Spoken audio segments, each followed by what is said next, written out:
Assalamualaikum warahmatullahi wabarakatuh. Waalaikumsalam warahmatullahi wabarakatuh.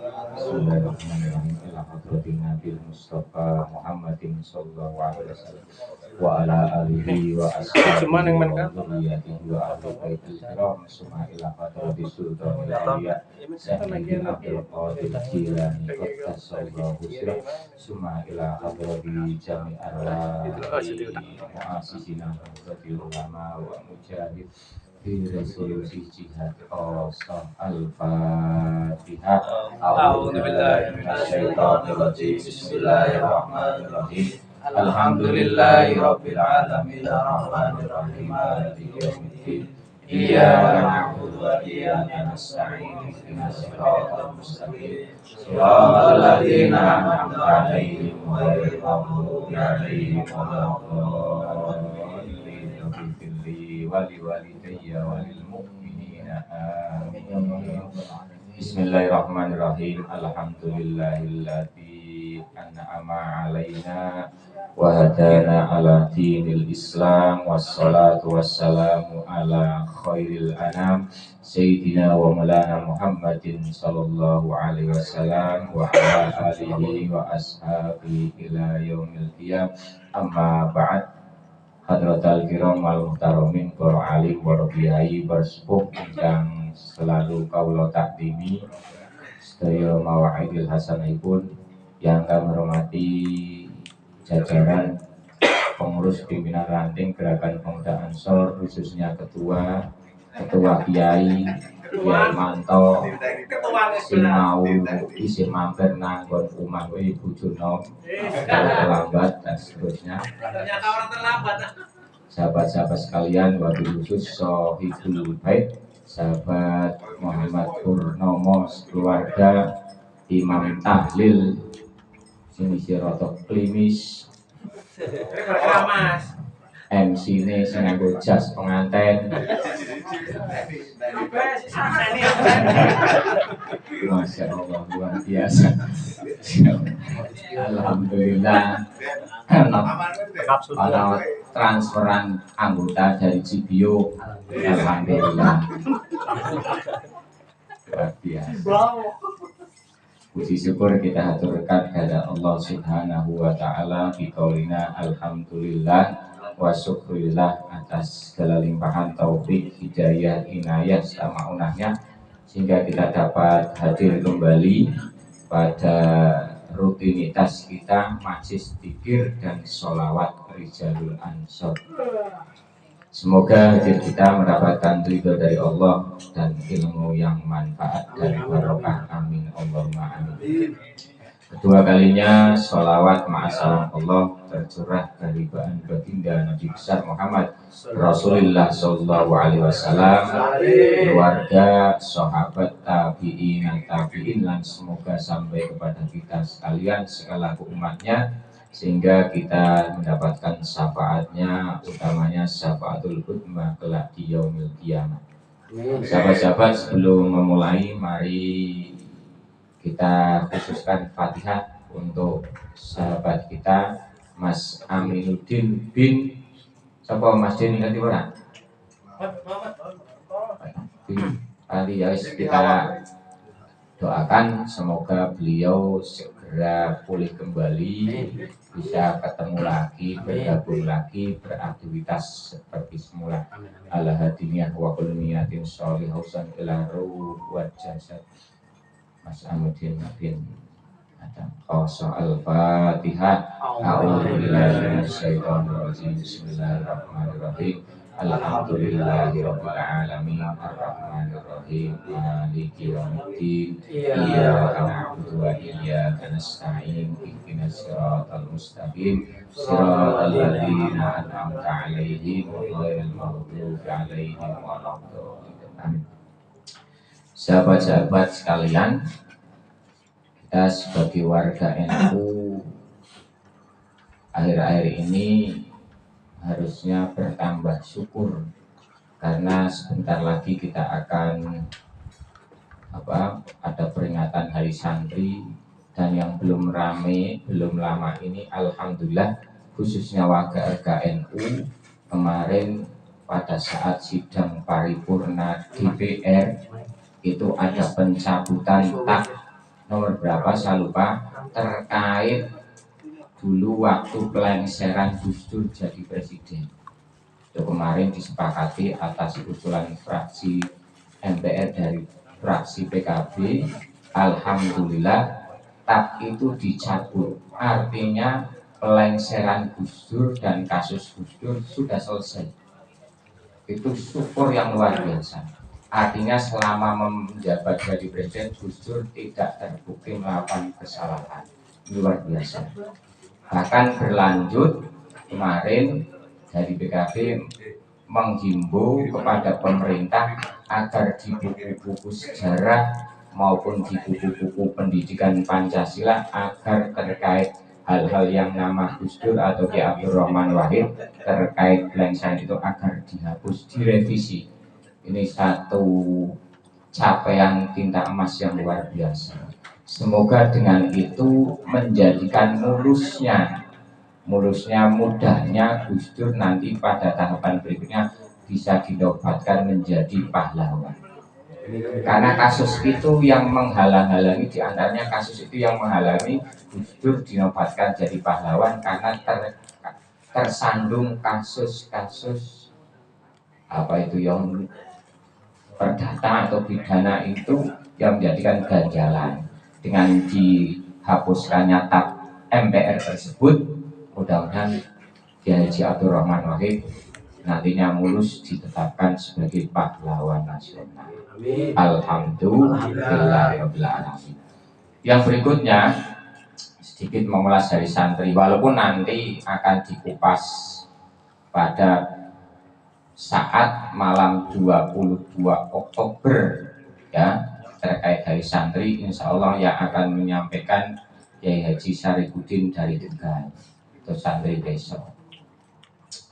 Berikutnya hari santri. Sebelum memulai hari santri, terkait hari santri akan saya sampaikan sedikit guyonan santri. Pesantren atau santri itu tidak lepas dari guyonan. Nah, ada 3 santri ini. Sudah saya sama, ada 3 santri pingin meminang atau melamar ning putrane kiai. Nek putrane kiai lanang Gus, nek wadon ning. Lah 3-tiganya itu juruk-jurukan pingin matur ora wani. Hari 3-tigane tundang kabeh. Paling Pak Yai. Sampan sapa arane Kang? Warane Anas. Jajal apa ora surat Anas diwaca. Qul a'udzu birabbinas rampung apa alhamdulillah. Sampan sing nomor orane sapa? Aku warane Kausar. Inna akta. Lah sing nomor 3 urung tundang wis kemringet. Soale arane Ali Imron. Dawane ora karuan. Wah, bar maju sama sapa arane? Aku arane Ali Imron tapi biasa dipanggil Kulhu. Nah, santri kan bisa berkela. Arane Ali Imron tapi biasa dipanggil Kulhu. Nah, dipanggil Kulhu. Jadi ya macane Kulhu Allahu Ahad gitu. Ya. Ini santri itu seperti itu. Wis ana carane begitu. Enggak boleh apa ya menggok sana. Sama kenapa sampai kok merokok? Karena saya NU. Kalau model enggak bisa kenapa? Karena di mana-mana adanya NU smoking, tidak ada Muhammadiyah smoking. Nah, tuh ya nang dilihat NU smoking, bukan no smoking itu bilang NU smoking, bukan no smoking sebetulnya ya, nggak ada Muhammadiyah smoking, LDI nggak ada, adanya NU smoking, ya. Karena makanya karena NU smoking tidak ada Muhammadiyah smoking itu guyonan, banyaklah guyonan santri dan seterusnya. Kalau nek gon santri terus wong NU kok jengkel tersinggungan mesti kopine kurang kental. Nah, dolane kurang adoh, konsone kurang akeh. Kopine kurang kental putihane opo. Hanya biasa di lingkungan NU di lingkungan pesantren itu awalnya gegeran nanti berakhir gergeran. Nah, biasanya seperti itu, gontok-gontokan, misalnya nanti ono pilihan-pilihan kok ribut, nggak rampung ya gergeran itu di NU. Ojo gegeran berlanjut gegeran terus, gegeran jadi gergeran. Lah, dari santri, siapa sih santri itu? Santri itu bisa dimaknai secara khusus dan makna umum. Kalau makna khusus itu ya generasi atau umat Islam yang ngaji di pondok pesantren itu santri secara khusus. Tapi kalau makna luas, para kiai mendefinisikan banyak sekali. Saya mengutip saja satu menurut pendapatnya Kiai Haji Ma'ruf Amin. Kiai Ma'ruf Amin itu menafsirkan makna santri adalah orang Islam yang belajar dan mengamalkan Islam melalui bimbingan para kiai. Itu santri. Jadi tidak hanya terbatas di lingkungan pondok pesantren, tapi umat Islam yang belajar dan mengamalkan agama Islam di bawah bimbingan atau panduan kiai. Apa ada orang Islam mengamalkan belajar agama Islam tapi tidak melalui kiai? Ada. Nah itu tidak dinamakan santri. Jadi santri pokoknya nek aku sampean kok mengamalkan ajaran Islam menurut kiai, dipandu oleh kiai, itu namanya santri. Nek aku hanya YouTube, belajar dewe, itu tidak dinamakan santri. Nah, tetapi santri itu menurut saya adalah entitas khusus. Entitas itu ada kelompok tersendiri yang paling tidak itu punya 3 dimensi. Satu, santri itu punya dimensi ngaji, kedua akhlak, yang ketiga cinta NKRI. Itu semangat santri ada pada 3 itu. Satu, ngaji. Santri itu ya kudu ngaji, baik ngaji tekstual maupun ngaji kontekstual. Ngaji tekstual itu ya ngaji Al-Quran, hadis, kitab-kitab itu tekstual, yang ada teksnya yang terbaca, maupun yang kontekstual, tetapi kontekstualnya itu harus menuju atau merujuk bersumber dari pemahaman-pemahaman kiai. Bolehlah ngaji tentang pertanian, tapi bagaimana pertanian ini agar sejalan dengan tuntunan Kanjeng Nabi. Ojo nganti jadi tani tapi geser patok. Nah, misalnya kan itu bertani tapi tidak sesuai dengan ya. Atau aku jenengan kok nanduri tanaman yang di tanah itu milik umum. Ngapurane misalnya nanduri nang bantaran kali, itu kan nggak ada pemiliknya. Maka dalam kasus semacam itu, kalau dalam fikih-fikih itu namanya ihya'ul mawat, menghidupkan tanah mati, tanah tak bertuan. Maka harus sama siapa izinnya? Harus pada sultan, yaitu pemerintah setempat.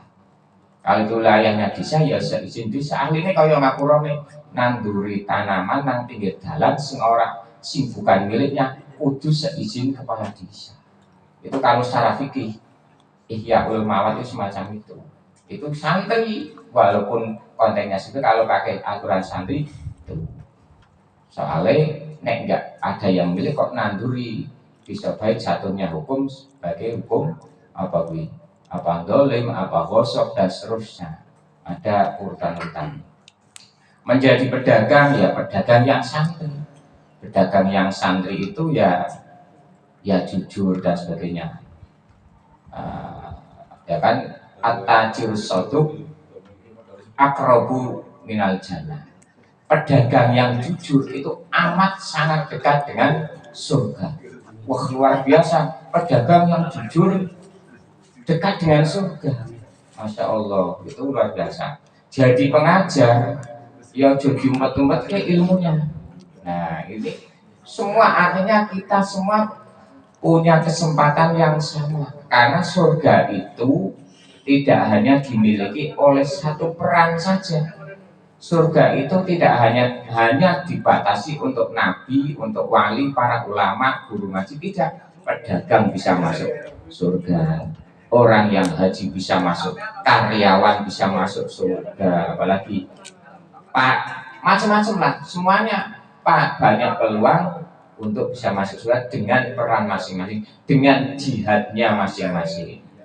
pedagang dengan jihad melakukan untuk menafkahi istri, itu asalkan tata caranya atau kaifiyah berdagangnya, baik dagang secara offline maupun dagang secara online, tapi sesuai dengan syariat, itu punya kesempatan yang sama dengan peran-peran yang lain bisa masuk surga. Semoga dengan peringatan Hari Santri kita kembali ngaji dan ngaji.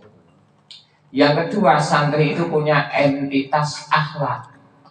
Akhlak itu tidak terbatas hanya unggah-ungguh. Nek unggah-ungguh itu bisa dibuat-buat. Unggah-ungguh itu bisa dibuat-buat. Ketemu wong main katone api yo permisi. Katone wewean. Belum apa nyalon. Kan? Bisa dibuat-buat. Wong kalem takon terus sebelum tekanan apa utang. Itu bukan semisal ya. Akhlak itu sesuatu yang dibiasakan, karakter si nempel. Contohnya mana? Contohnya nyampo. Nek akhlak wis nempel menjadi kepribadian. Terus orang iso dipisahkan sama si A. Biasanya akhlak itu akan muncul terlihat manakala terpepet. Ngomong apik tapi pas kesandung merucut. Nah, maka yang namanya akhlak juga di lesan perlu dilatih. Karena lesan itu menjadi pancaran hati. Gambarannya jero hati itu biasanya lesan seseorang. Itu lesan menjadi itu. Nah, ini akhlak. Akhlak itu sangat tinggi sekali derajatnya. Maka Rasulullah itu diutus bukan untuk apa-apa. Innama bu'istu liutammima makarimal akhlak, au kama qaul yang lain, innama bu'istu liutammima masolihul akhlak. Saya tidak diutus Allah kecuali untuk menyempurnakan akhlak. Tujuan semuanya akhlak loh. Sholat itu syariatnya, akhlaknya apa? Wah, gelem metungkul. Jadi nek wong wis sholat kuwi tambah metungkule. Ora malah wis sholat, wah tanggane aku udah sholat, wis sing paling sing kepare musala nang masjid mangkate dhisik baline keri. Sakmene ora ono sing kaya aku. Puasa syariatnya tujuannya apa? Akhlak juga. Kejujuran dan seterusnya. Ya kan? Haji itu ya juga tunanya akhlak. Ketika orang-orang kumpul di padang Arafah, semuanya kan sama di hadapan Allah, sama pangkat jabatan di rumah di tanah air ketika di sana sama, pakainya putih, tidak pakai tutup kepala, podo kabeh. Itu akhlak. Nah, maka wong Indonesia itu aneh sebetulnya. Ono gelar haji hajah lucu. Sebetulnya lucu. Kenapa? Karena itu kan ibadah. Ibadah kok dikai gelar. Sampai wis sholat. Sapa Mas Apit as-sholat misalnya ora perlu wis zakat dikek gelar zakat, haji ora perlu hasilnya. Muhammad iya Muhammad sapa as-sholat. Sebetulnya ora usah wong kuwi ibadah. Itu emang orang Indonesia luar biasa. Tapi dulu sebetulnya gelar haji itu ada yang menyatakan karena rekoso nih wong Indonesia tekan kono, maka itu sebuah penghargaan. Satu. Yang kedua, gelar haji kalau kita runtut para sejarawan mengatakan orang yang pertama kali memberi gelar haji sebenarnya penjajah. Jadi nak orang wong kaji orang dendam, kaji sudah jengkel waline sing gelar haji penjajah. Kenapa? Orang yang sudah datang ke Mekah untuk mengidentifikasi itu mudah. Oke, wis tekan luar negeri ketemu nama Mekah, ketemu umat Islam sedunia. Jangan-jangan sudah komunikasi dengan orang sedunia bahwa Indonesia sedang dijajah, minta bantuan sebenarnya. Jadi nek ana perlawanan mesti kaji nih. Nah, maka pulang kampung nggo niteni kaji nek ana pemberontakan kaji nih itu. Jadi nek ana wong wis bali kaji aja ora dunang kaji, aja jengkel wong kuwi gelar pemberian londo sebenarnya. Itu. Nah, semuanya akhlak. Yang ketiga, cinta NKRI. Ciri santri itu entitas adi ngaji, dua akhlak, tiga cinta NKRI. Nah, ini terbukti pada saat dulu ada peristiwa yang namanya resolusi jihad. Nah, tanggal 22 Oktober 1945 itu tanggal keramat itu. Tanggal keramat. Tanggal keramat tanggal 22 Oktober itu. Karena peristiwa itu adalah momentum yang terlupakan. Bukan dilupakan, tapi terlupakan. Terlupakan itu sengaja dilupakan. Kisaran 70 tahun peristiwa itu lenyap dari catatan sejarah, bayangkan. Jadi satu generasi itu, nek wong siaran umur 70 tahun, itu kan peristiwa itu lenyap seketika. Kita lagi-lagi dulu kenal peristiwa itu ya hanya Bung Tomo, dan Bung Tomo hanya 10 November. Kita nggak tahu runtutannya ono ujuk-ujuk 10 November. Padahal 10 November tidak datang ujuk. Ono prosesi, ada rangkaian nih. Ya. Kenapa itu terjadi? Karena saat Indonesia merdeka tanggal 17 Agustus 1945, ternyata kemerdekaan Indonesia tidak sepenuhnya diakui oleh nikah, oleh Belanda dan seterusnya. Menganggap bahwa kemerdekaan Indonesia adalah hadiah dari Jepang, ya kan? Dia di Jepang, maka tanggal berapa Agustus akhir sudah mulai datang lagi nikah ke Indonesia. Sehingga Bung Karno, Bung Hatta, Jenderal Sudirman itu mendengar peristiwa akan datangnya pasukan lagi itu mengalami kepanikan yang luar biasa. Panik, koyok jomblo apa malam itu kan panik luar biasa. Ono koblet wising terus pakai apa ke? Parfum wis bola boli kulit tekan kono nang omah. Kulit kok disitan on sing apa nggone motor lah kae sing apal nggone tronton ya kan. Panik ora karuan. Kenapa panik? Karena saat itu Indonesia baru berumur 2-3 bulan. Mana mungkin punya TNI, punyanya TANI. Orang duwe iki kan. Iki kalau kita berharap pada pemerintah atau tentara untuk tidak mungkin. Akhirnya wong telu Bung Karno, Bung Hatta, Jenderal Sudirman gendu-gendu rasa. Sing bisa menggerakkan masyarakat, bisa melawan penjajah kembali, siapa kira-kira? Berembuk wakilah ini wakilah. Cerita Kiai, saya mendapatkan ini sanadnya. Cerita saya itu sanadnya di kader penggerak NU. Waktu saya ikut pengkaderan di kader penggerak sanadnya, ini wakilah Bung Karno itu pernah diijazahi Mbah Hasyim Asy'ari puasa 40 hari. Wakilah ini pendapat salah satu ulama. Maka Bung Karno berpikir bagaimana kalau kita minta fatwa sama Mbah Hasyim Asy'ari. Tapi ketika punya unek-unek semacam itu pernah sempat ragu. Apa iya biasanya santri, kiai, wong Islam kuwi jihad itu melawan wong kafir dan untuk agama, untuk kepentingan agama. Lah ini kepentingannya negara, apa ana seruan jihad untuk negara. Tapi telah dipikir, tapi Ki Hasyim Asy'ari itu terkenal selain ulama tapi nasionalis. Wis jajal mono. Akhirnya utusan ke sana ngadu sama Mbah Hasyim, saya diutus Bung Karno, Bung Hatta, Jenderal Besar Panglima TNI apa ABRI saat itu, ABRI mungkin ya, Sudirman minta fatwa apa hukumnya membela, mempertahankan negara, bukan membela Allah, bukan membela Rasulullah, bukan membela Islam, bukan membela Al-Quran. Pada saat ditanya seperti Mbah Hasyim Asy'ari amat sangat mudah bisa menjawab. Tapi betapa tawaduknya Mbah Hasyim Asy'ari, enggak langsung orang kersa langsung memberikan fatwa, itu Mbah Hasyim Asy'ari. Sebentar, saya tak mengumpulkan kiai-kiai se-Jawa dan Madura. Utus Mbah Wahab, kiai-kiai diundang se-Jawa Madura pada tanggal 21-22 Oktober 1945 di Teguliran. Dikumpulkan, luar biasa. Kita bisa bayangkan berapa tahun itu, 70 tahun lebih yang lalu, kiai se-Jawa Madura anggone transportasi model apa bisa kumpul, luar biasa. Dewi sing wis zamane internet kumpul angel ora karuan. Apa maneh si tanggung mangan kan. Bayangan nih kok pur tanggung mangan pur. Nah, tanggung mangan kan. Iki kumpulnya dia angel itu bisa mengumpulkan kiai Jawa Madura. Mbah Hasyim Asy'ari luar biasa lagi. Di saat itu memberikan gambaran saja.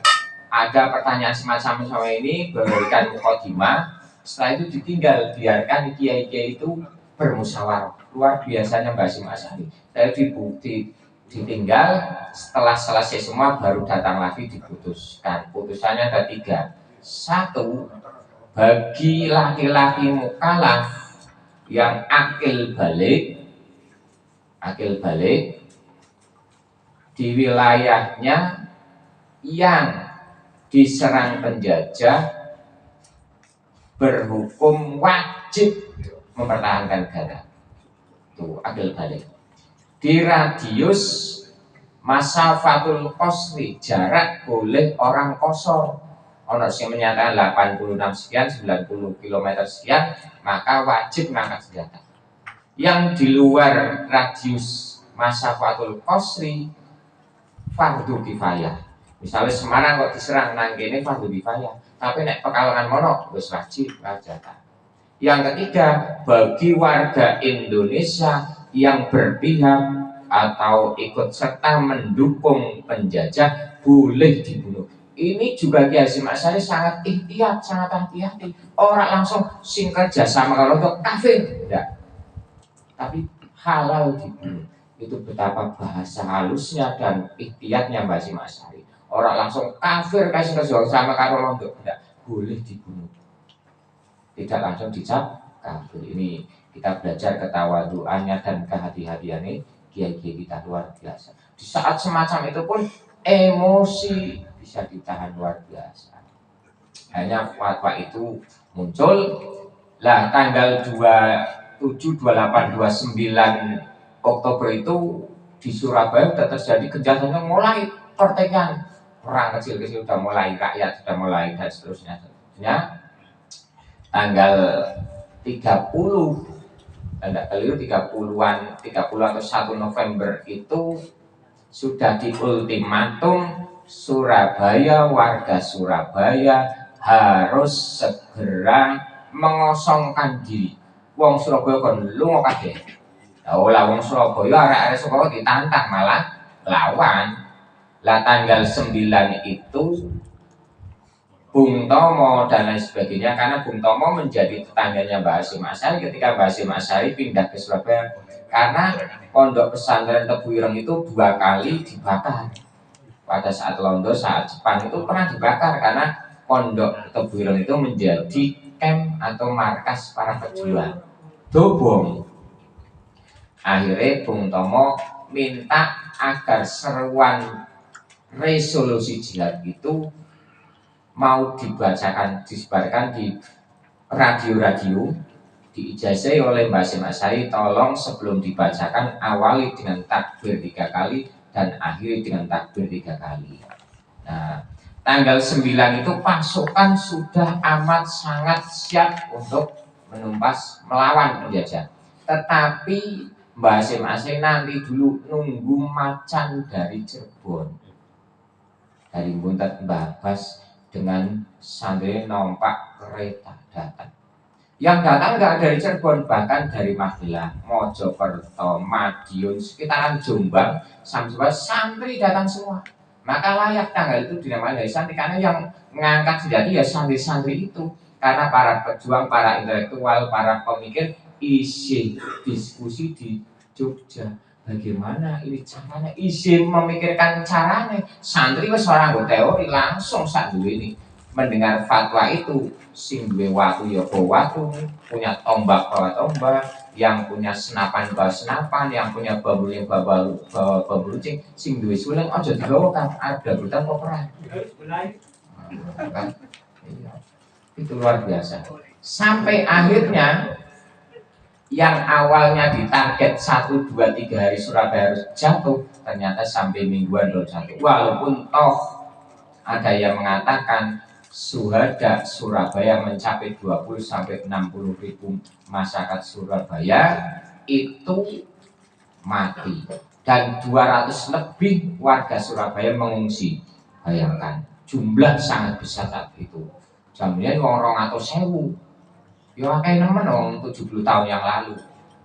Eksodus dari baru bisa gitu. Tetapi rangkaian itu bisa mematikan dua jenderalnya, Jenderal Malabi sama satu jenderal siapa itu mati di tangan arek-arek Surabaya. Mohon maaf, sing mateni Jenderal Malabi itu bukan tentara tapi santrinya Tebureng yang merobek bendera warna 3 merah, putih dan biru di Hotel Yamato atau Hotel Orange atau hotel apa itu juga santri namanya Cak As'ari. Itu disobek, akhirnya terjadi kalau bahasanya Al-Maghfurlah Kiai Agus Sunyoto, sejarawan NU dulu ketua Les Bumi, itu bukan perang tapi tawuran massal. Kenapa? Karena sebetulnya nggak ada komandonya. Tentara itu komandonya orang hanya mendengarkan seruan jihad, maka sebetulnya wong kuwi ora ngerti lawannya aku sapa, sing penting karena semangatnya itu luar biasa.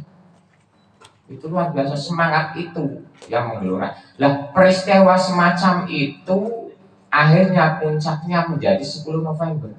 Artinya 10 November tidak akan pernah terjadi kalau nggak ada resolusi jihad, dan resolusi jihad tidak muncul kalau tidak ada kekhawatiran pemimpin minta fatwa.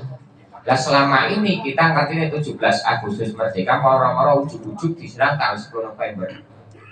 Kenapa peristiwa sebesar ini bisa tertutupi?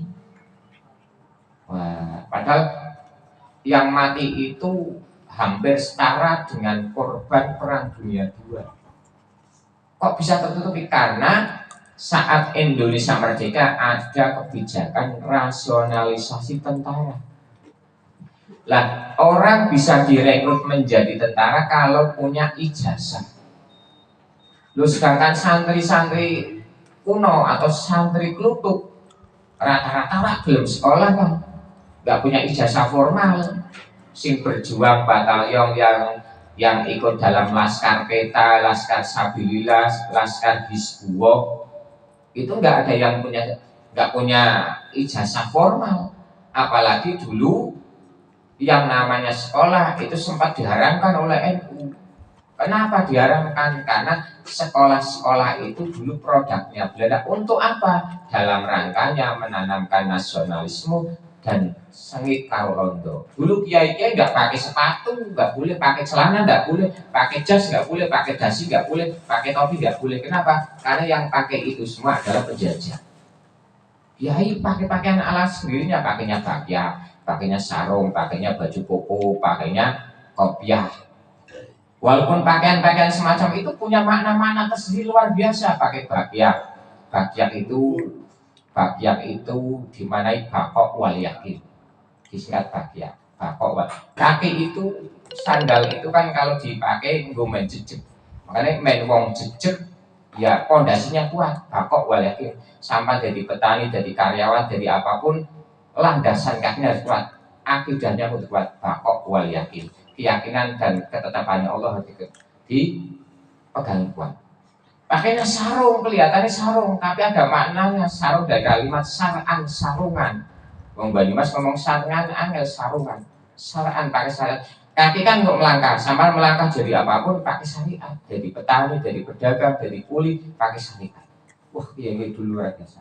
Pakainya banyak koko, libasu taqwa, hiasi jadi kita hati kita dengan ketakwaan. Pakainya kopiah dari kalimat kufyah.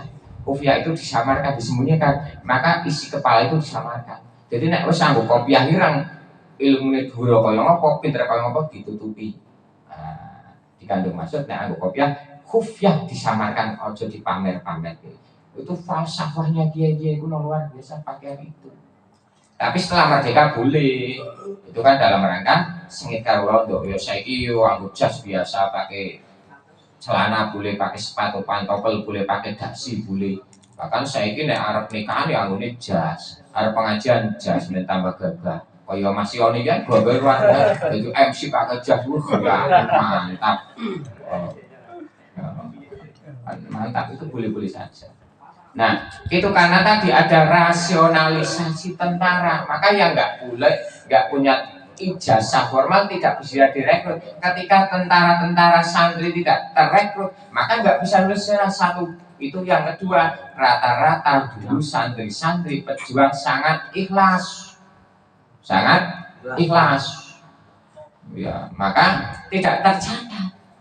Yang ketiga, rata-rata lemah dalam menuliskan sejarahnya, maka hilang. Nah, setelah bergulir sampai 70-an tahun, ketika Pak Jokowi ya ngomong Mulyono siapa Jokowi ya, ketika kampanye mau menjadi presiden yang kedua itu menjanjikan akan memberikan di Malang itu dulu di Malang mau menjanjikan ada hari santri tanggal 1 Muharram, tapi PBNU tidak mau, nek Muharram biasa. Akhirnya dulu PBNU ramai itu menjalankan seminar dan sebagainya. Dulu ada kirap resolusi jihad dari partai yang melakukan. Partai politik itu jangan lagi kita dengan politik. Wong Imam Ghazali yang alim alam itu nggak lagi dengan politik. Bahkan beliau Imam Ghazali itu mengatakan ad-dinu wal mulku tau amani. Ad-dinu al aslu wal mulku al haris. Agama dan kekuasaan adalah saudara kembar. Agama menjadi pondasi dan kekuasaan menjadi penjaganya. Penting. Nah, ada kirap dari Banyuwangi sampai Jakarta. Bertahun-tahun itu miliaran loh. Terus ada lagi sampai memfasilitasi terbitnya pemutaran film Sang Kiai. Itu yang pakai dana didanai oleh partai. Lah PBNU menyelenggarakan halakoh seminar buka sejarah sampai resolusi itu ada dituliskan di Muktamar NU ada, dan dulu pernah kalau tidak keliru dimuat di media Kedaulatan Rakyat. Artinya faktanya ada, orang dongeng loh kan, orang dongeng aku dulu mau cerita berdasarkan dongeng nggak bisa, nggak punya fakta, nggak punya nggak punya pijakan ilmiahnya. Setelah itu dikumpulkan, akhirnya ngomong sama Pak Jokowi, nah, Pak Jokowi ya, nah, Pak Jokowi akhirnya dengan diyakinkan, akhirnya disepakati, akhirnya muncullah Kepres keputusan Presiden tanggal 15 Oktober tahunnya 2015, kalau tidak salah nomornya 22 juga. Ada tanggal 22 ditetapkan sebagai Hari Santri Nasional. Akhirnya sudah diperingati. Tetapi lagi-lagi masih banyak penguasa-penguasa daerah yang masih enggan mengalokasikan dana untuk kegiatan Hari Santri. Padahal itu sudah amanat undang-undang. Hari Santri sudah menjadi amanat. Harusnya setiap bupati, wali kota maupun lurah di antaranya, tapi yang atas itu bisa nikahi pas Hari Santri terus. Wes langsung kok awet saya langsung dadakan orang kayak gini. Pengajian dadakan bisa masuk ya kan. Terus gubernur itu hanya punya amanat untuk melakukan itu sebetulnya, tapi masih sedikit menutup mata. Bahkan ketika mau ditetapkan tanggal 22 Oktober menjadi Hari Santri itu kan saudara tua kita mencemooh, nggak setuju. Lo nanti terjadi perpecahan. Terus ono hari pendidikan, ono hari santri kan minta hari murid dan sebagainya. Itu kan kelahnya mereka. Karena santri punya sejarah tersendiri. Karena saat itu yang berjuang ya santri, ya kiai, ya lingkungan situ. Karena para pemikir dan pemikir masih diskusi di Yogyakarta bagaimana melawan penjajah. Bingung sing dongeng lah kene wis terjun kok. Sejarah wis apik dibuka piye ana sing ora setuju masyaallah. Nah, akhirnya di saat kontroversi ada tarik ulur diputuskan jedok. Artinya putusan-putusan itu pun melalui jalur politik. Orang iso kang aku karo sampean yo nggawe santri netapan dongeng nang jamaah tahlil ora iso kan. Maka politik juga penting. An-nasu ala dini mulukihim. Masyarakat, warga, rakyat itu juga tergantung dari agamanya para pemimpin. Nek ngapura nek pemimpin itu tukang geol yo rakyatnya geol ya pemimpin senang selawat rakyat yo men. Mulanya para wali songo itu rata-rata menjadi menjadi penasihat penasihat raja ya dulu kan Sunan Joko sapa-sapa itu. Maka jangan heran para kiai sepuh sampai hari ini kiai yang punya santri banyak, kiai yang alim tidak sedikit yang turun di politik. Al-Maghfurlah Mbah Mailun Subeh, Al-Maghfurlah Kiai Haji Abdurrahman Wahid, Al-Maghfurlah Mbah Abdurrahman Udori, Al-Maghfurlah Mbah Timyati itu terjun di politik. Kenapa? Politik itu enggak kotor, yang kotor orangnya. Kalau politik tidak dipegang orang baik, maka kita sama saja mengikhlaskan kebijakan itu dipegang oleh orang-orang yang jahat. Lu nek wong jahat kabeh sepakat bubar. Wong kiai ngomong kae kono kudu ditutup PSK, PSK. Kuwi tutup enggak dino dakwah haram tapi ora ditutup ora iso. Tapi nek pejabat tandang dengan jret rampung. Lu ganjaran gede kiai apa gede bupati. Ya tutup ping 1000 tapi ora ngetep. Bupati pengdan jret. Kuwi dakwah gede ndi kuwi. Ganjaran anak kiai apa gede bupati. Nek bupati kok amanah. Ya Allah. Orang yang ada beberapa golongan. Yang pertama imamun adil, imam yang adil langsung masuk surga. Lu nek pejabat aman luar biasa. Hanya dengan tantangan selesai. Nek kiai kudu tutup haram. Tapi enggak bisa.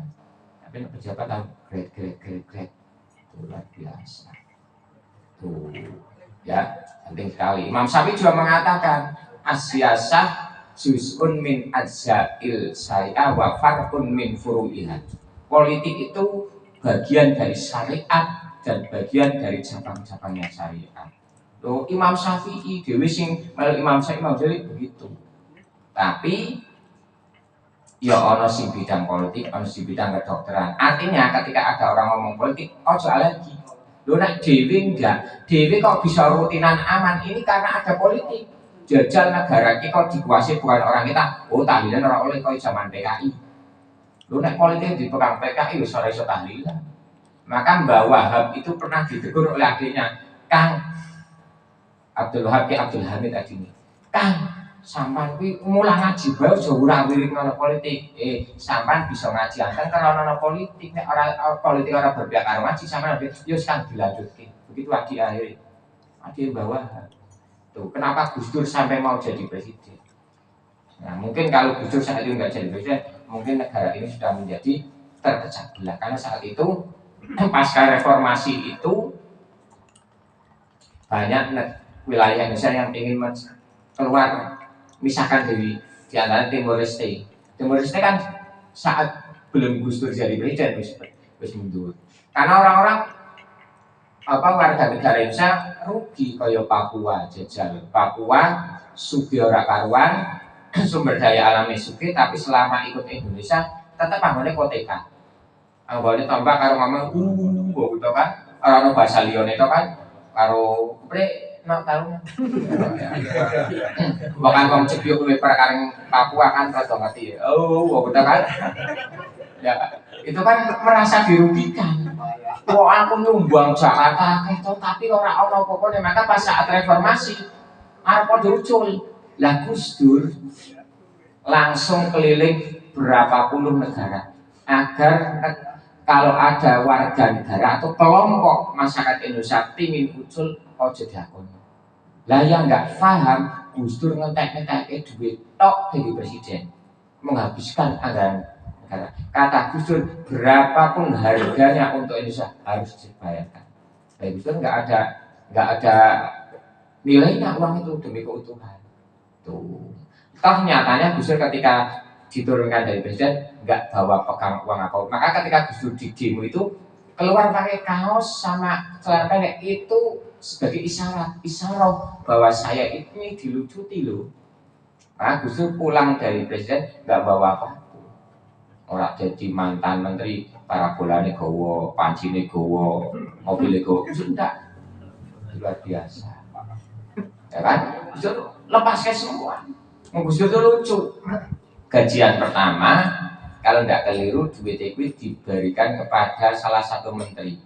Oh ini pas Gus, ojo kayak ibu, oh yo gaji kedua kok gue sampai di pengen malah digoyong. Tolong gajinya ojo dipakai kuis gue sama. Oh yo kok gaji kedua gue sampai. Jadi Gus Dur masya Allah angel ditiru. Duit itu orang yang dihormati tapi nantangan toh. Nah ini kata Mbah Maimun tuh nek koyong ibadah ya aku sing Mbah Gus Dur.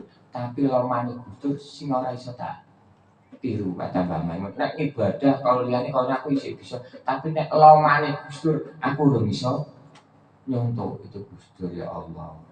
Wong dadi ketua PBN ketika ke Jakarta pertama saja Gus Dur masih ngontrak kan. Bayaran ketua PBN ngontrak mantan anak menteri. Mau saya ketua orang itu mai tingkat lu. Ketua PBN ngontrak. Gus Dur orang pernah punya ATM, orang pernah punya uang. Nek bar ngisi seminar amplop isu akhirnya meja nang PBN ana wong ape bali kayak duit. Orang pernah dibuka. Masya Allah itu ya. Nah, alhamdulillah kemarin namanya sudah dibersihkan agar sejarah-sejarah di buku-buku pun ditarik. Nah, itu bisa ditangguli dengan cara melalui pekerjaan politik. Demo terus, tapi tidak DPR katanya nggak bisa, maka itu penting sekali. Sama dulu imbas dari adanya Hari Santri, maka muncul yang namanya Undang-Undang Pesantren. Ada di Indonesia itu padahal kan orang sekolahan, tapi pesantren diberi porsi tersendiri untuk mengelola. Bahkan ada undang-undang yang mengatur tentang pondok pesantren. Tuh kata Mbak Maimun nang dunia ki mung Indonesia tok sing wong sinaune agama tok tapi digai ijazah padha kaya sekolah formal hanya di Indonesia. Di Syria ya ora bisa wong sinaune fikih bahasa Arab, tafsir ulumul hadis, ulumul Quran, ya kan nausor kok oleh ijazah setara dengan ijazah sing ono matematika, ono bahasa Inggris bisa padha hanya di Indonesia. Yang kedua orang bisa, oh ya orang bisa orang liyane. Itu hanya di Indonesia. Ini luar biasa. Itu di Indonesia. Nah itu hari-hari santri semacam itu. Ini satu luar biasa. Lah, ketika dulu ada hari santri dan ada undang-undang pesantren, maka saudara kita yang menjabat di kementerian mengusulkan ada wacana FDS. Tahu FDS? Full Day School. Pernah ingat ya, full day school, bocah sekolah awet jam itu, bali jam 4, libur 1 minggu diharapkan agar apa? Wisata jalan, produktivitas, wong bisa rekreasi dan sebagainya. Nah, wis ngene ana hari santri, ana undang-undang pesantren itu sama saja membunuh pesantren. Nek baline jam 4, bocah bali tekan rumah jam 5, ana PR bocah bar murut bar mari protokol sekolah kan. Betul gon ngaji ganti. Madin tutup. Nek Madin tutup otomatis pesantren wassalam. Karena Madin itu menjadi supplier wong mondok. Lah nek Madin wis ilang, ya pondoke selesai. Itu juga enggak tahu apakah ada skenario lagi untuk menghancurkan NU. Dan itu enggak bisa dimujadai atau istighosah, enggak bisa. Dulu Rais Suriah PWNU Jateng Mbah Ubed itu mimpin istighosah naik truk nasi panglima. Nasi panglima naik truk istighosah menolak full day school. Enggak tembus. Akhirnya ngundang Gus Yusuf selaku ketua partai. Gus, ini wilayahnya sampean. Wilayahnya partai untuk memperjuangkan ini, bukan wilayahnya saya. Saya ikutnya doa. Kalau doa NU bisa, tapi ini wilayahnya undang-undang. Sampean bersama pasukannya bupati, wali kota, gubernur, dewan harus menyuarakan tolak full day school.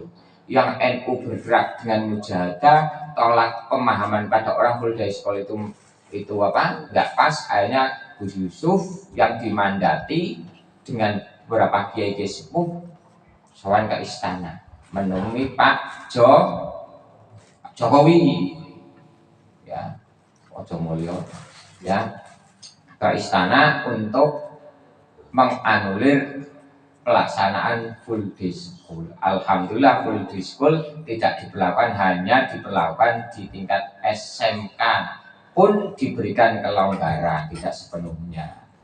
Jajal jas sekolah maka jam itu bali jam 4 anak itu ora bakal nang madin. Ngaji Quran bar maripe wis ora gelem, bali jam 4. Jarene kok solusine gampang, ngajinya di jam 0:30. Lah kok gampang temen, guru madrasah kon mulang 0:30 hanya porsi setengah jam kok ngaji cok ora iso. Enggak bisa, maka ditolak para kiai-kiai diskusi. Pak Presiden, kami ini kenapa kemarin mendukung jenengan? Kami itu titip NU pada jenengan. Enggak ada kiai Pak milih sampan pengen jabatan dan sebagainya, hanya menitipkan NU lah sama ini kepilih kok NU mau dirusak. Dengan ada tegas semacam itu kiai akhirnya kurasa matang mau kan akhirnya dianulir full day school. Ini juga kebijakan politik. Akhirnya full day school karena bertentangan wis ono hari santri, ono undang pesantren, lah ono aturan sing mau menggagalkan itu, akhirnya selesai. Akhirnya kebijakan itu tuntas selesai sampai hari ini tidak berlaku. Alhamdulillah wong NU masih bebas. Nah, alhamdulillah kita pengajian juga bebas karena ada undang-undang ormas. Boleh berkumpul, berserikat. Nah itu kalau itu dihapus, jadi kumpul-kumpul bubar aja. Sampai ndelok nang luar negeri jarang ono pengajian kok nutup dalan. Nang kono pengajian nutup dalan nang dibubarkan katanya mau demo. Lho nang kene biasa ngaji tutup dalan, pengajian rutin, mujadahan ya kan. Biar tutup dalan. Lho nang luar negeri ora ono kok kuwi lang dibubarkan. Karena tadi kering terhadap apa kebijakan yang apa bersinggungan dengan agama. Walaupun Indonesia bukan negara Islam, tapi Indonesia negara berketuhanan. Maka nilai-nilai itu ketuhanan yang bertentangan dengan nilai ketuhanan tidak boleh, otomatis tertolak. Bahasanya Kiai Ma'ruf bukan ditolak tapi tertolak. Tidak bisa dilegalkan kok pernikahan berbeda agama. Kalau ada, itu ada permainan, orang colong-colongan. Nah, menikah dengan sesama jenis, walaupun misalnya ada, pasti ada yang berontak dan seterusnya, tidak diterima, maka di luar. Nah, kalau di negaranya mana, kumpul kebo diperbolehkan, kayak siapa Ronaldo ini di Portugal. Nah, Portugal itu kumpul kebo legal. Lah kayak tekan dua anak, piro kan statusnya belum bernikah kan?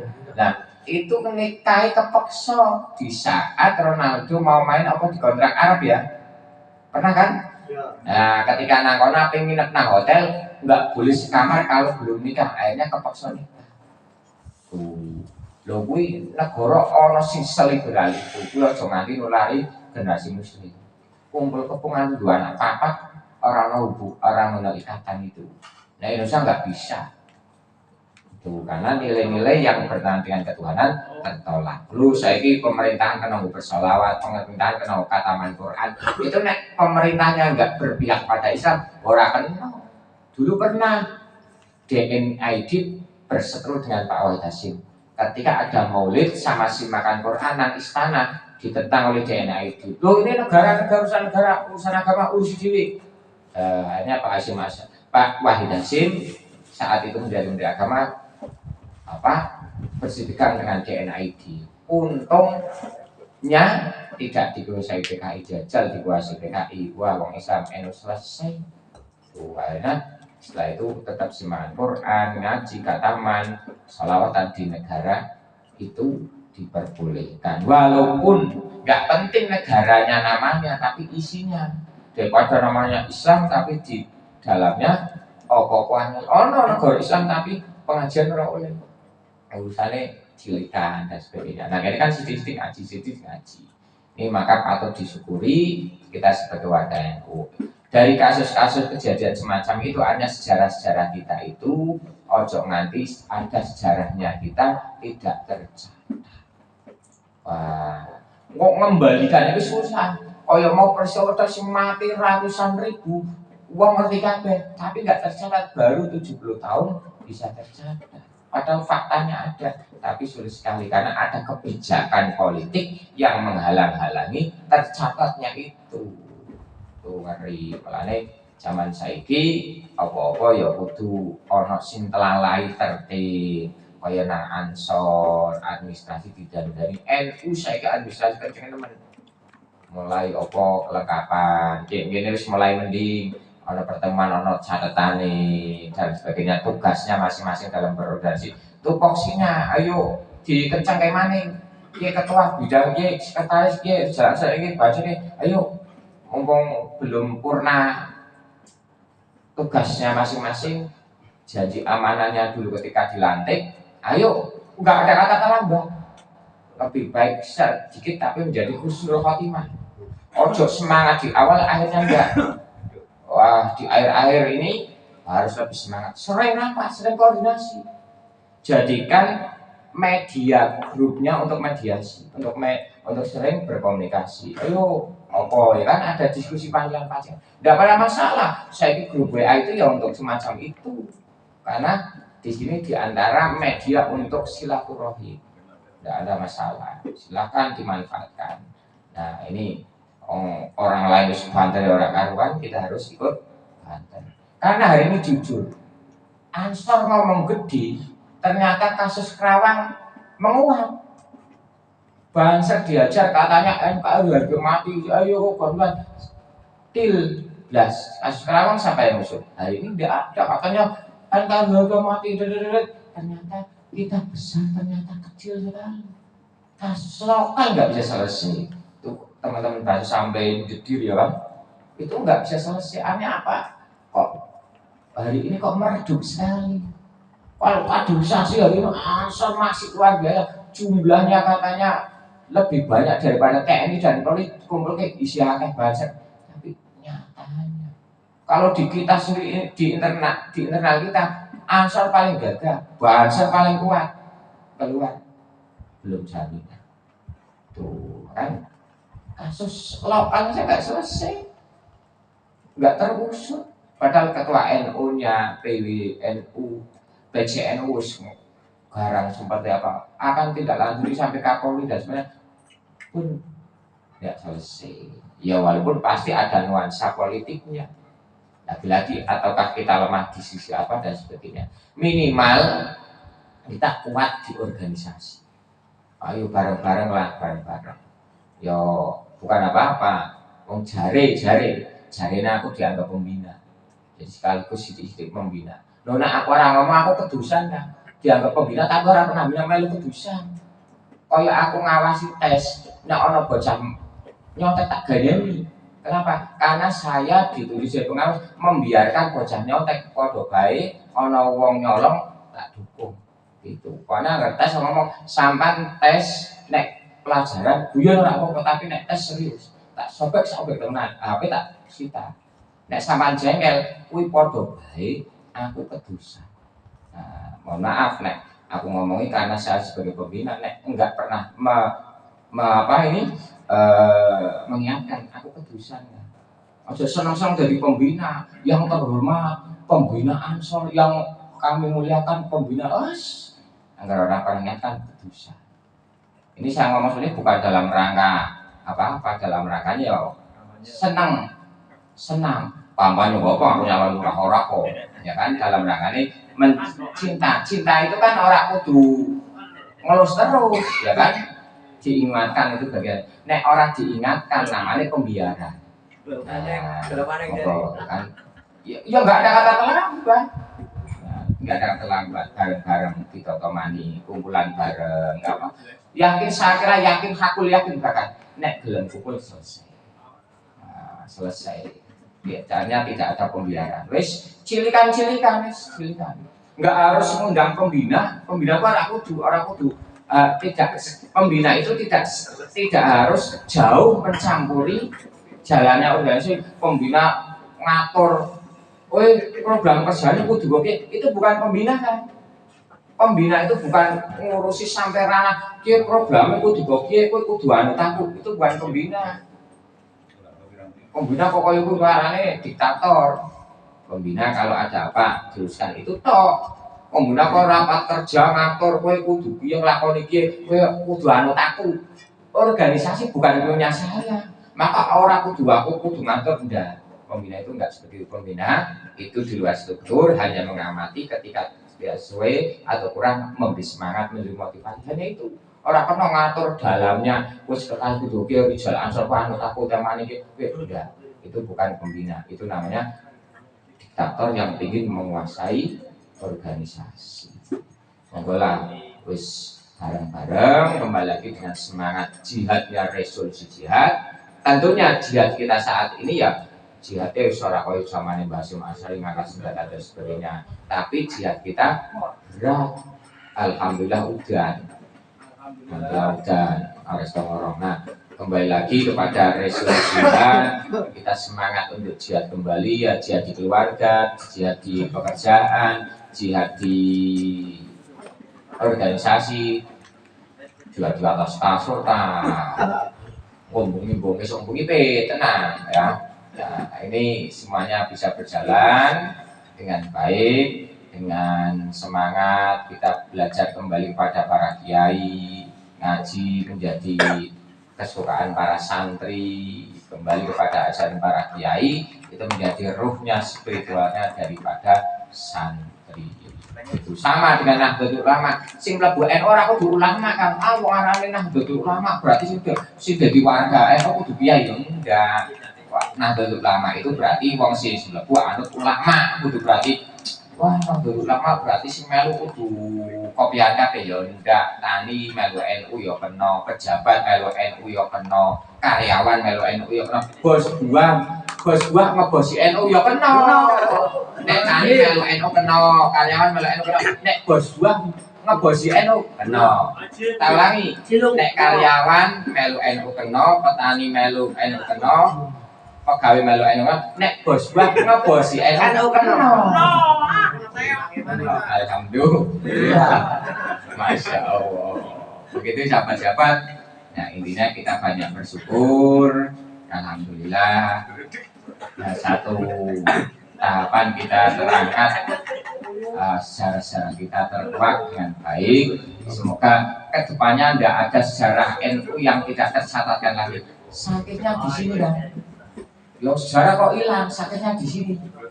Nah mudah-mudahan ke depan banyak sejarah-sejarah yang terungkap. Mungkin isu onomaning mungkin saja karena ada kebijakan yang tidak berpihak dan tidak tercatat, tidak tertulis. Semoga ada hal-hal yang bisa terkuak lagi dari sejarahnya Nahdlatul Ulama. Demikian yang bisa saya sampaikan. Mohon maaf tentunya banyak khilaf, banyak salah, banyak kekeliruan. Mohon dimaafkan dengan sahabat-sahabat semua. Tidak ada maksud apapun, semata-mata bentuk kecintaan saya terhadap gerakan pemuda Ansor. Gak ada benci. Loh, nek aku jengkel Ansor, ya semua pelapat bunyian pada saat PC Ansor dikatakan. Karena sayangnya cintanya saya sama Ansor melebihi dengan bencinya. Loh, nek jengkel ketika katakan sudah rencana buat buku putih dulu. Tapi kita tahan, ngapain sih ribut-ribut? Hari ini kan melimpah Ansor sampai kalau mengikuti di medsos dikatakan PC Ansor Kota Kabupaten Pekalongan yang luar biasa sampai punya gedung diri dikatakan ada apa? Kalau kita nggak terima, kita nggak terima dari awal, tapi itu biarlah. Walaupun sahabat ada yang tahu ada yang tidak, itu bagian dari dinamika berorganisasi. Nek jengkel nek sunan, alah kok usah. Ayo selesai wasalam. Walaupun saat kita dikatakan orang suka macam-macam, wah kan berusaha gagal, orang suka konferensi macam, tak biarkan. Nanti waktu yang akan bicara. Ayo Bu Sinta ketika kemarin pembacaan pencabutan tab kata Bu Sinta, kebenaran itu mesti akan terungkap walaupun waktunya tidak dihitung 1-2 tahun, tapi kebenaran pasti nanti terbuka. Nah, walaupun tidak harus segera. Oh yang itu resolusi ngenteni 70 tahun. Gus Dur pelaksanaan tahun berapa kayak? atau 2000 ya. Tekan saiki wis 20 tahun kemudian nama baik usul baru bisa dipulihkan. Itu kebenaran ja'al haqu wa sawal batil. Kebenaran akan datang dan batil pasti kalah, walaupun prosesnya tidak secepat itulah. Ya, untak-untuk akhirnya tekan juga. Ya, begitu sahabat-sahabat, mohon dimaafkan saya akhiri hidup sendirian tanpa kekasih. Cukup sekian dan terima kasih. Ya, burung kenari, burung perkutut, burung labet, burung cendrawasih, aran manuk tok kang kudu pantun ya.